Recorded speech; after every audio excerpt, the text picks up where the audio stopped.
बघा, एका व्यक्तीने काही रक्कम पहिल्या 3 वर्षासाठी दशादशे 4% व्याजाने, नंतरच्या 4 वर्षासाठी 2% व्याजाने व शेवटच्या 2 वर्षासाठी 5% व्याजाने दिली, तर त्या व्यक्तीला 42,000 रुपये सरळ व्याज मिळाले असेल तर ती रक्कम शोधा.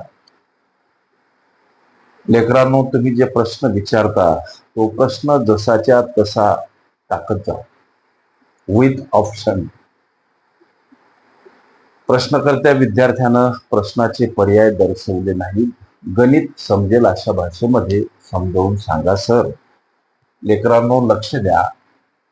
एका व्यक्तीने काही रक्कम पहिल्या 3 वर्षासाठी दशादशे 4% व्याजाने, नंतरच्या 4 वर्षासाठी 2% व्याजाने व शेवटच्या 2 वर्षासाठी 5% व्याजाने दिली, तर त्या व्यक्तीला 42,000 रुपये सरळ व्याज मिळाले असते तर ती रक्कम शोधा.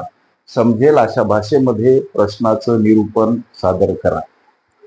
लेकरांनो, लक्ष द्या. अशा पद्धतीचे सरळ व्याज या घटकावरील प्रश्न सोडवत असतानाची साधी आणि सोपी पद्धत. प्रश्नामध्ये मुदत दर्शवली. लक्ष द्या, प्रश्नामध्ये व्याजदर दर्शवला. बघा, आता या गणिताला सोडवण्यासाठी एक सूत्र सुद्धा आहे, त्याचा सुद्धा आपण विचार करू. बघा, एका व्यक्तीने काही रक्कम पहिल्या 3 वर्षासाठी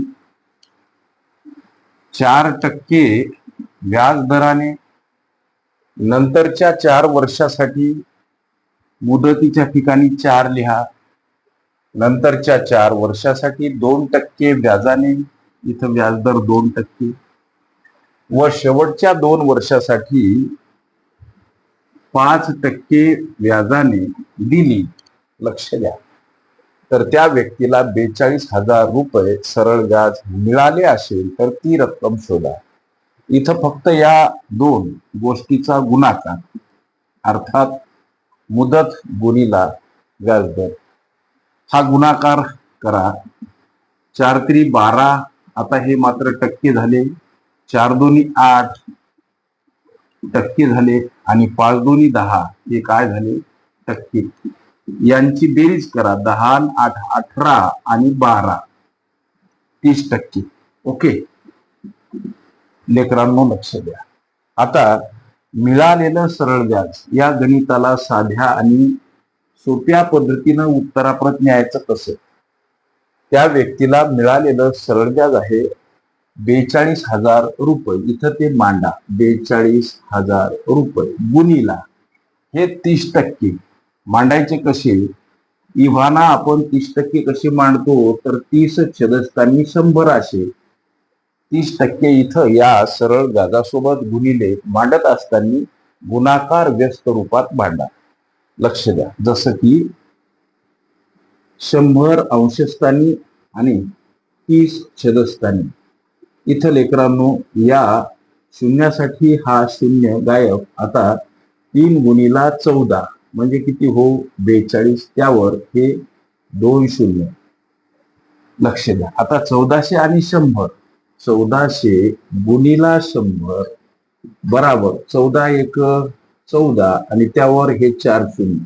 2 3 4. ही ती रक्कम आहे 1,40,000.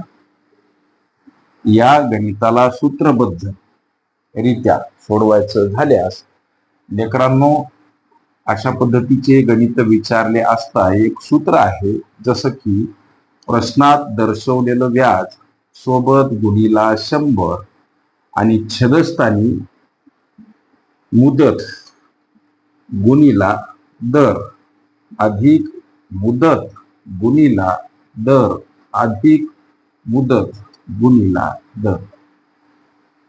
3 वेळा मुदत आणि 3 वेळा व्याजदर दर्शवला. लक्ष द्या, या पद्धतीनं सुद्धा उत्तर तेच येणार. व्याज हे 42,000 गुणिला सोबत 100 भागीला पहिली मुदत 3 वर्ष,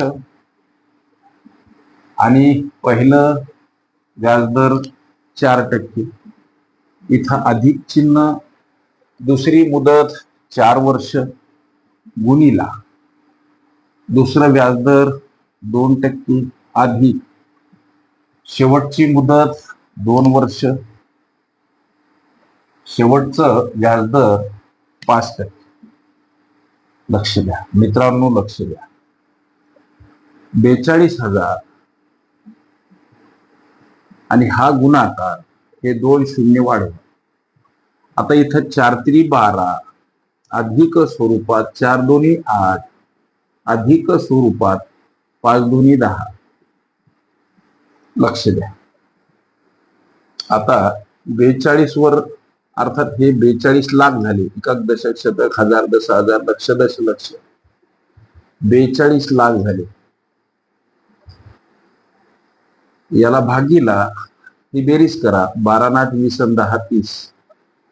शून्याला शून्य गायब आणि हा भाग 14 ने गेला सर. 14×3=42. त्यावर हे 4 शून्य, 1 2 3 4, म्हणजे 1,40,000 ही ती रक्कम आहे. प्रश्नकर्त्या विद्यार्थ्याने पर्याय दर्शवले नव्हते. अशा पद्धतीच्या प्रश्नांची सोडवण प्रस्तुत सूत्राच्या सहाय्याने करा. ओके. सरळ व्याज, चक्रवाढ व्याज ही माझी प्लेलिस्ट अवश्य बघा. त्यामध्ये विविध स्पर्धकांनी विचारल्या संभाव्य अशा असंख्य प्रश्नांचा सराव तुम्हास करता येईल. लेकरांनो, गणितासंबंधी कुठलाही प्रश्न असो, गुगलवर टाईप करताना गणित बुद्धिमत्ता सिंपल टिक्स बाय वाहक सर असं मांडा. प्रश्न 100% सापडेलच अशी ग्वाही देतो. जर का नाही सापडला तर ह्या माझ्या नंबरवर तो प्रश्न पाठवा. त्या प्रश्नाचं निरसन तात्काळ केलं जाईल. ओके.